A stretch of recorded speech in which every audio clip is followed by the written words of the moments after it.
The food and service are great. The beer is cold. Joining you from Trackside Villa Park, one of 11 trackside off-track betting locations in Illinois. For more information, visit tracksideotb.com. And Trackside OTB is in Illinois, as is Arlington Park, one of about, I'd say, 8 or 10 racetracks that now have synthetic racing surfaces. I'm joined by Brian W. Spencer and James Dixon to talk about Polytrack and the other synthetic racing surfaces that have become a big part of racing over the last few years. And Brian, you and I handicap Arlington all summer long. We've gotten used to synthetic racing, and it's been a work in progress, and it's been a learning experience. And I think that when we first were introduced to synthetic surfaces, a lot of handicappers were very confused and, I can't bet that stuff.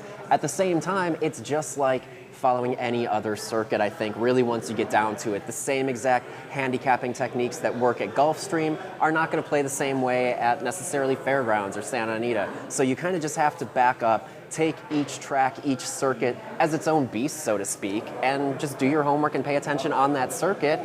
And, there's nothing to complain about, if you ask me. Yeah, well, it's one of those things, James, where it's gotten easier over the last few years. When Brian mentioned, when synthetic racing surfaces first came into the game, we didn't know what kind of horses were going to like it.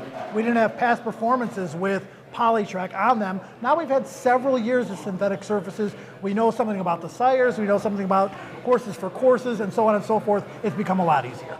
It has in some ways, coming from the Southern California circuit where we go from surface to surface to surface, not all synthetic surfaces are the same. So you have to know not only what surface you're going on in synthetic or dirt, but which type of synthetic. And some horses that run well at Hollywood Park don't run the same at Del Mar and the synthetic surface that was at Santa Anita before.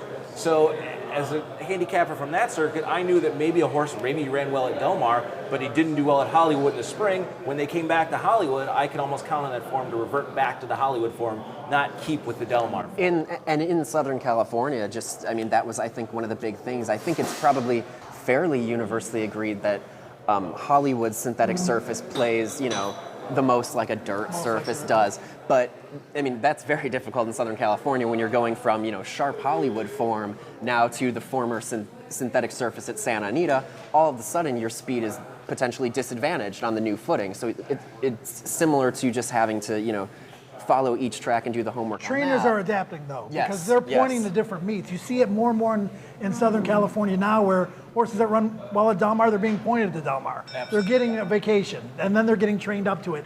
You can take advantage of that stuff if you follow one circuit and you know what you're looking for.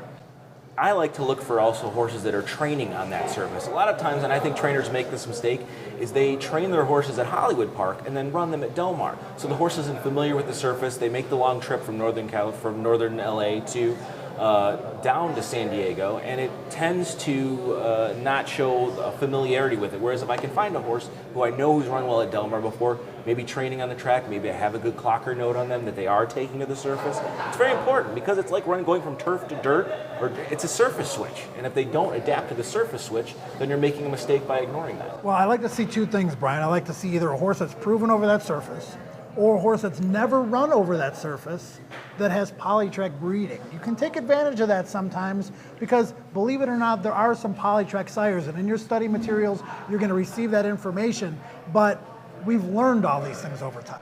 And I think that, a very, very generic rule of thumb that seems to have been somewhat accepted is just that a turfy pedigree will handle Polytrack. More or less, every race is its own beast, but, grass pedigree will be able to handle that. But then you're looking, you look at a horse like Posse, who, was a good dirt horse and just throws Polytrack monsters. Horses move up 15 lengths when they go onto the synthetic surfaces.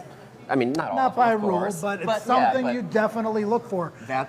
Nothing we talk about is set in stone. Right, of course. Exactly, and you can catch prices that way. Now, you talk about the turf, and that's one of the advantages of synthetic racing surfaces, is if there's a grass race and it's rained off, it can move the synthetic surface, and you're not going to have a ton of scratches, and there is never a sloppy track. No, that does help, but some of the surfaces have not been able to hold water as well as others, and that can definitely hurt it too. Some of the, I know Hollywood issues with clumping, things like that. I do like the fact that we don't, especially at Arlington, we get the fast track all the time, but there is a definitive bias when some of these surfaces, harden up or get water in them. They do tend to favor speed or whatever. So definitely take note of what track you're at, and if you can find some sort of knowledge of how the track responds to quote-unquote off conditions, take advantage of that as well. Well, there's not as much kickback on the summer poly tracks. Arlington, I want to see a horse that's on the inside, sitting in the pocket on the poly track with tactical speed, kind of like a turf race. But at Turfway Park, you see a lot of 6-wide rallies because it's the winter time and there is a lot more kickback from that poly. I mean, and that's just goes back to what I said really at the top of this, that each surface, each track has to be treated, in that way. I mean, look at Santa Anita's old synthetic surface. There was a point where for months on end at Santa Anita, you couldn't win unless you were making that sweeping 5-6 wide move off the turn, which, made me probably second guess Zenyatta a little bit more than I should have. She proved me wrong about 18 times or so, something like that. I didn't know about the first race, but other than that, but I mean, that's what you have to look for, is that on a track like that, which is no longer, but I mean, that was the thing. You didn't want to be on the front end. You didn't want to sit in the pocket. You wanted to be dead last, coming 7 wide at the top of the stretch. With the new surface, you always have the track people maybe playing around with the surface a little bit, tinkering with here and there, especially at Del Mar when you get by the seaside.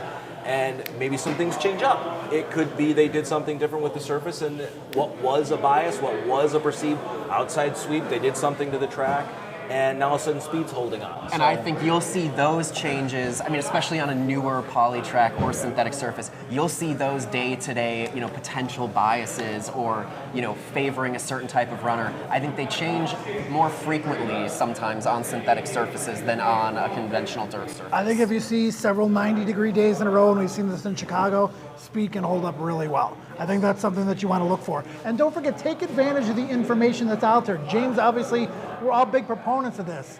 There are polycapping databases. Keeneland has one, Arlington has one, Del Mar has one, Turfway has one. So take advantage of that information. It's just another type of racetrack. It's just another part of the equation that you need to take advantage of and try to utilize that information. And following a circuit is the most important thing. I mean, that's going to be the most important thing on just about any topic we talk about. I mean, that's going to be the number one thing. You can be the best pace handicapper on the planet, but if you're not familiar with the circuit you're playing, how those tracks play, how those connections play, you're just going to be swimming around aimlessly like anybody else. Whether it's turf, dirt, slop, or synthetic, follow the races day to day. You can take advantage that afternoon and down the road as well.